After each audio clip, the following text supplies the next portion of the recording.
We can come back, but the time is gone. I'm running to escape from your left. Don't lie, 'cause I know your heart. Don't try looking for someone to forget. 네, I'm 시즌 19. 네, 이번 코너 아니되옵니다 시간입니다. 네, 지난 방송에서는 경제와 행정에 대해서 이야기 나눴는데 오늘은 교육과 언론에 대해서 좀 이야기 나누겠습니다. 이제 교육에 대해서 이야기해 주실 아니되옵니다. 예, 성균관 유생이 아닌 대재학이십니다. 모건대학교 영어교육학과 이종국 교수 나오셨습니다. 어서 오시겠 교수님. 안녕하세요. 네, 너무 근엄하세요. 이제 어깨에 힘 좀 풀 때가 되지 않았나요? 왜 말씀 안 하세요? 대제학이니까 좀 대제학이니까. 근엄하게. 네, 나중에 강조를 시켜야겠네. 그리고 이 원래 그 언론 관련해서는 저희 이제 배재대학교 미디어 콘텐츠학과의 박성순 교수님이 함께 해주시기로 했는데 이번 녹화에는 참석을 못하시고 대신 땜빵 나오신 분입니다. 대전충남 민주언론 시민연합 김상기 운영위원 나오셨습니다. 어서 오십시오. 네, 선배 김상기입니다. 반갑습니다. 네, 벼슬이 없어요. 네, 벼슬이 예, 그렇죠. 유생. 이분은 유생이라고 유생은 공부를 해야 하는데 공부를 얼마큼 했는지 좀 이따 들어보도록 하고요. 네네. 네, 먼저 교육 얘기 좀 해보죠. 이 아니되옵니다는 아니되옵니다. 이것만큼 아니되옵니다. 이런 컨셉이에요. 네, 네. 예, 교수님 교육 관련해서 어떤 게 아니되옵니까? 네. 네, 우리 윤석열 대통령이 취임하고 나서 교육의 커다란 변화 중에 하나가 고등교육에 있어서 그 라이즈와 글로컬 대학을 꼽을 수 있는데요.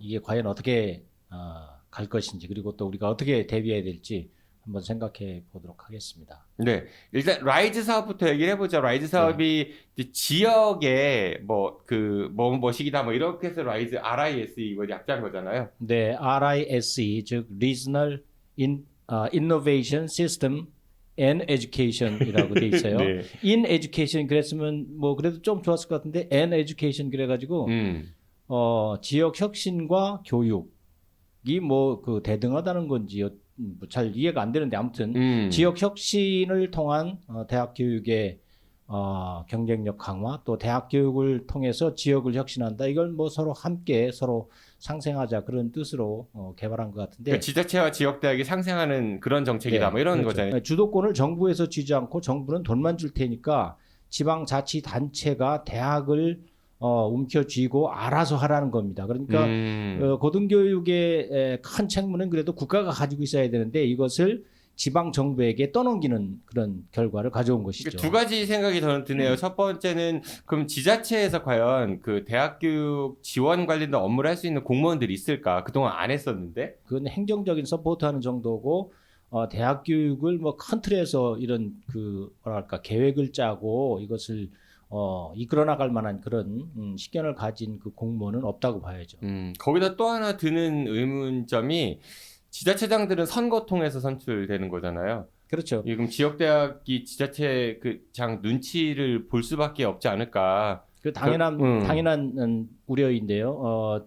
전국의 지방자치단체를 크게 14개 시도로 보고 이제 수도권을 뺀 나머지 지방을 그런데 그 14개 시도 지방자치단체장은 지금으로 말하면은 여야의 그 각각 선수들이 그 지역에 따라서 다르게 분포되어 있고 또 그게 수시로 4년마다 바뀌는데 바뀔 때마다 정치적 견해가 다르고 또 그 중앙 당의 노선이나 지침이 다르고 그래서 이게 지속적인 그런 교육을 향한 그 초석을 놓기보다는 뭔가 이렇게 시작하려고 했다가 또 바뀌고 시작하다가 바뀌고 이럴 가능성이 많다. 그리고 이게 이제 14개가 전부 다 서로 다른 색깔을 가지고 있다면 이게 교육이 한 방향으로 가겠습니까? 14개 방향으로 각기 다른 방향으로 간다면 이것도 커다란 문제죠. 거기에다가 또 글로컬 대학 30 사업도 뭐 지역의 대학들 몇 개를 30개를 뽑아서 네. 그 1,000억 원인가요? 30개 대학을 선정해서 1년에 200억씩 5년 동안 1,000억을 대줄 테니까 국제적인 대학이 되라 이런 거예요. 그런데 1,000억이 뭐 굉장한 돈이죠. 뭐 우리 소시민이 볼 때는 엄청난 돈이지만 대학을 운영하는 데 있어서 1,000억은 뭐 그렇게 큰 돈이 또 아니에요. 이를테면 우리 가까이 있는 충남대학교 1년 예산이 3,000억이 넘는다 그러는데 그 1년 예산의 3분의 1도 안 되는 것을 5년 동안 대주고 세계적인 대학이 되라 한다면 그게 과연 가능하겠습니까? 좀 걱정이 되는 그런 정책입니다. 그래서 그럼에도 불구하고 정부가 지난해에 시범 사업자 선정했는데 대전은 다 떨어졌죠. 다 떨어졌죠. 다 떨어졌죠. 여기에도. 지난해 다행 아니에요? 다행이요?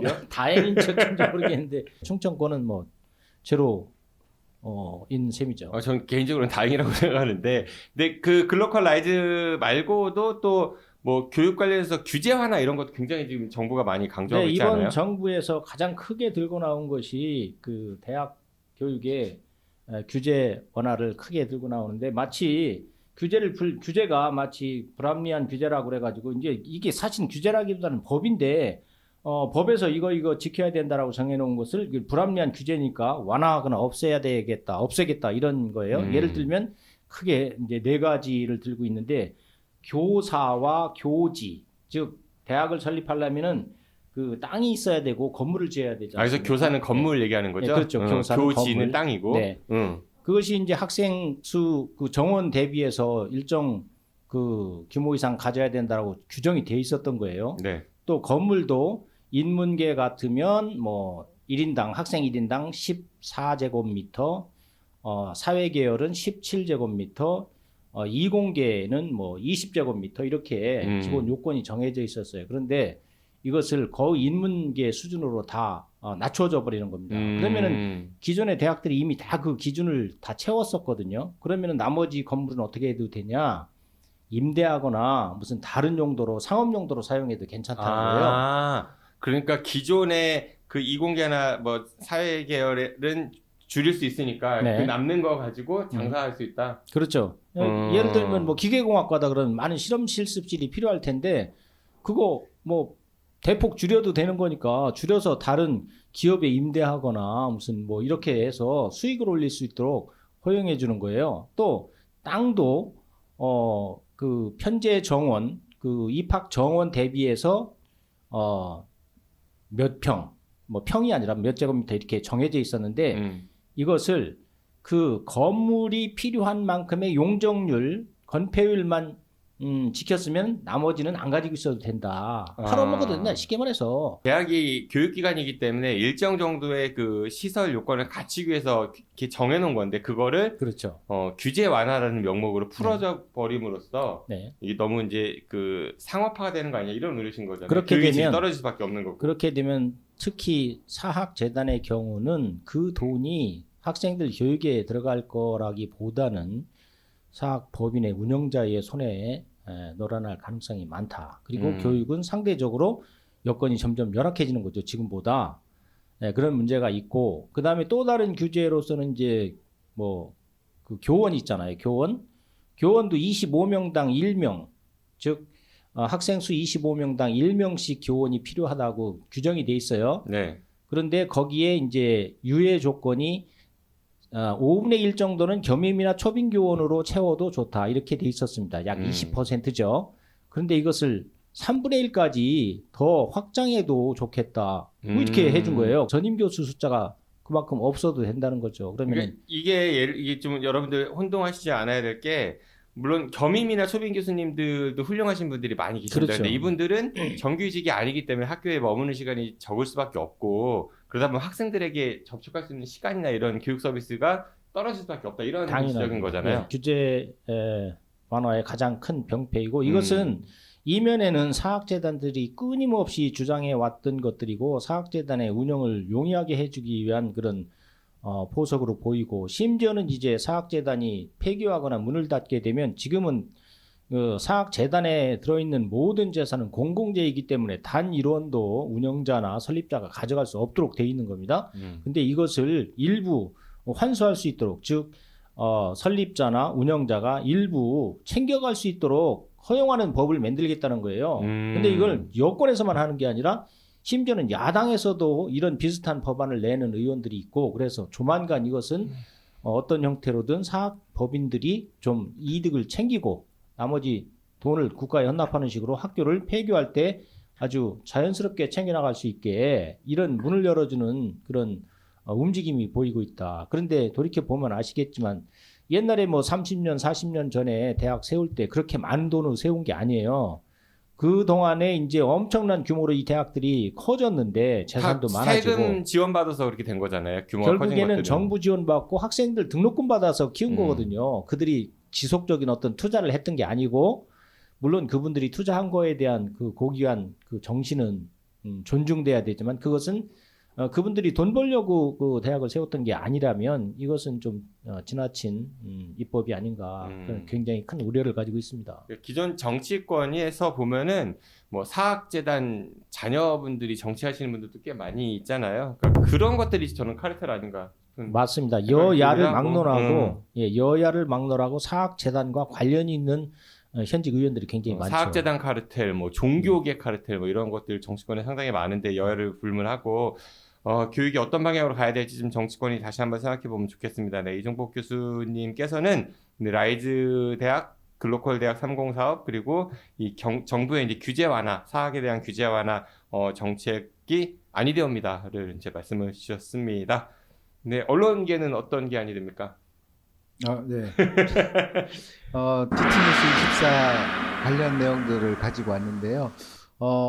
우선은 디트뉴스 24가 낯설은 분도 계실 거예요. 왜냐하면 우리 방송 볼 정도면 다 알 거예요. 아, 그럴까요? 네. 그래도 짧게. 네. 짧게 말씀드리면 인터넷 언론사입니다. 예. 그 종이 신문이나 방송이 아닌 인터넷에서 볼 수 있는 언론사인데요. 이 2001년에 한국언론문화연구원에서 만들어서요. 2003년에 이제 법인과 분리된 주식회사 디트뉴스 24입니다. 근데 2018년 타이어뱅크 김정규 회장이 지분 전체를 인수했고요. 또 이로 인해서 많은 문제들이 지금 불거지고 있고 또 어떤 문제에 대한 대응책 이런 것들 얘기하고 있습니다. 네, 디트뉴스 24에서는 상당히 많은 일이 최근에 네. 있었습니다. 그 중에 가장 저는 심각하게 보는 거는 이 사주, 그러니까 대주주가요 경영권이 없어요. 디트뉴스 24에 네. 대해서 그 법인 등기 이사도 아니고, 그러니까 주주일 뿐인데 또 불구하고 여러 편집권 침해 행위들이 벌어졌거든요. 어떤 것들이 좀 있었죠? 작년 5월에서 6월에 충북 본부를 만들었어요. 왜냐하면 그 디트뉴스 24는 23년 정도 된 언론사이긴 합니다만 충청도에서도 충남 그리고 대전, 세종 요 권역에 대한 내용들을 다뤘었는데요. 갑자기 충북 본부를 만들고 노조조합원인 노조 지부장 그리고 사무국장, 교육선전부장을 충북 본부로 전보를 냅니다. 근데 전보를 냈음에도 불구하고 갑자기 낸 바람에 그 사무실이나 숙소도 없는 그런 총국도 벌어졌었고요. 충남지방노동위원회에서 연말까지, 그러니까 2003년 연말까지 그 전보를 했던 충북 본부에 있던 그 노조 구성원들, 조합원들, 기자들을 본사로 다시 불러들이겠다. 이런 협의가 있었습니다. 하해 조서를 만들었었는데요. 그럼에도 불구하고 어떤 일이 벌어지냐면요. 김재준 기자를 해고를 합니다. 그리고 나서 또 해고를 취소를 해요. 어떤 일들이 벌어졌는가를 보니까 김재준 기자 같은 경우에 2023년 1월에 이장우 시장에 관련된 칼럼을 씁니다. 근데 그 칼럼에 이장우 시장을 비판하는 것들이 있었나 봅니다. 그러니까 김정규 회장이 전 직원들을 불러 모아서 이런 얘기를 해요. 이장우 시장 혼자만의 문제가 아니라 이 사람에게만 이런 비판을 하는 것은 문제가 있다. 해고 지시까지 내립니다. 또 이후에 충북본부로 보냈던 김재준 기자 그리고 다른 노조 간부에 있어서도 세종 그리고 도서출판부로 전보를 보내는데 도서출판부 같은 경우는 있지가 않았어요. 말이 너무 길어요, 충북본부처럼. 지금. 네. 따라가기가 되게 어려울 것 같아요. 제가 네네. 좀 정리를 좀 해드릴게요. 네. 그러니까 얘기가 많았어요. 디트뉴스 24에 정말 여러 가지 일들이 있었고요. 문제 촉발은 뭐냐면은 지금 우리 김상기 운영위원께서 말씀하신 김재중 기자라는 분이 이제 이장우 시장에 대해 이 불편할 만한 기사를 이제 쓰니까 그러니까 대주주가 굉장히 그걸 뭐라고 하면서 이제 해고 그 구두로 이제 해고 이야기가 나오고 막 이랬었어요. 그러니까 구성원들이 반발이 있었죠. 그래서 이분이 정치 파트에서 경제로 이제 강제 전보가 됐는데 그런 다음에 또 김태흠 충남도지사에 대한 비판 기사는 이제 사주 그 대주주에서 지시에서 삭제된기도 했고 또 대주주가 지금 현재 80억 원대 탈세 혐의로 재판을 받고 있거든요. 항소심 진행 중인데 본인 관련 기사도 삭제가 되고 뭐 이런 일들이 벌어지니까 디트뉴스 기자들이 노조를 만들었어요. 편집권 침해하지 말아라 이런 취지로. 그러니까 바로 이제 노조 주축 사람들을 충북본부 없었던 충북 취재본부로 만들어서 보냈고 그런 과정들이 한번 있었고 그러다가 김재준 기자가 결국은 해고 통보를 받았는데 그리고 이제 반발이 있으니까 회장이 이제 사무실 불러가지고 어떤 얘기를 했죠. 네, 이게 좀 더 이해하기 쉬우시죠? 이번에도 김정규 회장이 전 직원을 불러요. 그래서 한 얘기가 뭐냐면 부른다고 가. 근데 왜 대주주가 부른다고 가? 사장도 아닌데. 난 그게 이해가 안 가요, 사실. 근데 주주가 부른다고 안 가잖아요. 그분이 경영권 있는 것도 아닌데. 근데 어쨌든 부르니까 간 거죠. 네. 갔어요. 네. 갔으니까 이런 문제가 또 불거진 네. 겁니다. 어떤 얘기를 하냐면 이런 얘기를 해요. 일단 디트뉴스에 있었던 이야기들을 발설하지 마라. 발설했을 경우 민영상 책임을 묻겠다. 그리고 기자 그리고 노조 조합원들에게 서명을 하라고 했고 서명을 안 하겠다라는 그 조합원들이 있으니까 노조 지부장에게 그 내용을 읽으라고 얘기를 했고요. 그러니까 또 이랬대요. 하나는 일어나서 앞으로 나가세요. 한번 그 읽어보세요. 낭독하세요. 그 굉장히 굴욕적이지 않아요? 그렇죠. 애기도 그거 절대 아니고. 하면 안 되는 거죠. 이거는 망신주기거든요. 또 더 큰 문제는 그거 안 하니까 직장 네. 폐쇄하겠다. 뭐 이런 얘기도 했다고 하더라고요. 더 큰 문제가 있습니다. 더 큰 문제는 이장우 시장은 좋은 사람이다. 그리고 어떤 문제가 있으면 방어까지 해줘라. 이런 이야기도 했다고 하고요.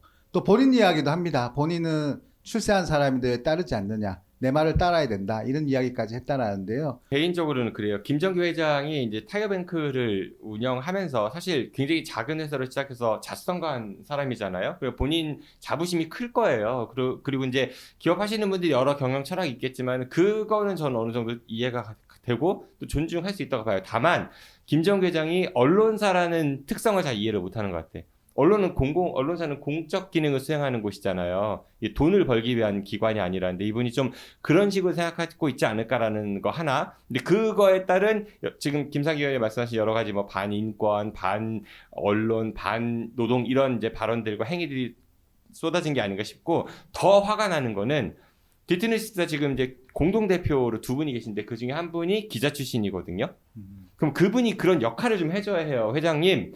언론사는 이런 곳입니다. 이런 특성이 있고 하니 회장님이 이런 건 이해해 주셔야 합니다. 그리고 기자들한테도 우리 대주주는 이런 사업을 해온 사람이니까 아마 이런 것 같아. 우리가 좀 그런 얘기 완충작용을 해야 되는데 그게 안 보인다는 거죠. 오히려 그 대주주의 그 명령을 충실히 따르는 듯한 모습을 보여줘서 저는 사실 그게 더 실망스럽습니다. 충남지방노동위원회에서 협의를 했잖아요. 같이 중재안으로 연말에는 본사로 다 불러드리겠다. 이 내용을 얘기했음에도 불구하고 다시 노조 조합원들을 다른 곳으로 배치를 시킨다든지 전보를 보낸다는 거. 그리고 더 웃긴 거는 더 웃기잖아요. 기자인데 도서 출판부를 또 만들어서 거리로 전보를 보냈다. 그러면 기사를 쓰지 말라는 거와 똑같은 거죠. 이런 언론사가 책 만들 수도 아니죠. 있죠. 네. 책을 어떤 걸 만들지를 보면 되겠습니다. 그런데 또 저는 화가 하나 더 나는 거는 그러니까 이거는 사실 이 디티뉴스 24만의 문제가 아니라 그 언론의 공공성 훼손이라는 큰 가치가 있다고 저는 보거든요. 그럼 지역 언론들이 이거에 대해서 좀 한 목소리를 내주면 좋겠는데 실제 취재한 언론이 많지가 않아요. 네. 몇 군데 되지 않아가지고 언론 이야기 나올 때 잘 안 다루는 그 환경도 저는 마음에 들지 않고 특히 이렇게 중대한 사안이 벌어졌음에도 불구하고 지역의 유력 언론들이 애써 침묵하고 있는 거에 대해서 좀 여러분들 언론인의 자존심을 지켜달라는 말씀을 꼭 드리고 싶습니다. 얘기를 들어보니까 그 사주란 분이 사주인지 뭐 대주주인지 한 분이 언론사를 인수한 이유를 알 것 같긴 한데 언론에 대한 본질을 정말 너무 모르는 것 같고 두 번째 또 다른 걸 모르고 있는 사실이 있는데 노동조합에 대한 본질을 너무 모르고 있는 거예요. 이게 지금 지방노동위원회에서 무슨 합의 같은 걸 해서 그 약속을 했다는 건데 그거 안 지키면 형사처벌 받는다는 사실을 간과하고 있는 것 같은데 제가 한번 정중하게 말씀드립니다. 그러시다가 큰 집 가시면 조심하세요. 가장 무서운 말일 것 같네요. 네, 알겠습니다. 어떤 분 그러시더라고요. 디트뉴스 24 지금 이제 이 상황에 김정규 회장의 모습을 보면은 꼭 그러니까 일부 사학재단의 그 소유주들이 재단 이사장이 학교를 바라보는 시각이 공공성이 아닌 자신의 소유물로 여기는 것과 참 유사하다 뭐 이런 이야기를 하시는 분도 있었는데 네, 이 문제는 여러분들 많은 관심이 필요합니다. 네, 오늘 이 정도로 얘기하지 아니되옵니다. 네, 녹화가 더 쉬우시죠 교수님? 네. 편집 한번 잘 해보겠습니다. 그리고 김상희 위원님 오늘 땜빵 해주셔서 감사드리고요. 박성순 교수님 다음 방송 때는 꼭 나오셔갖고 함께 우리 교수님과 합을 맞추시면 좋겠습니다.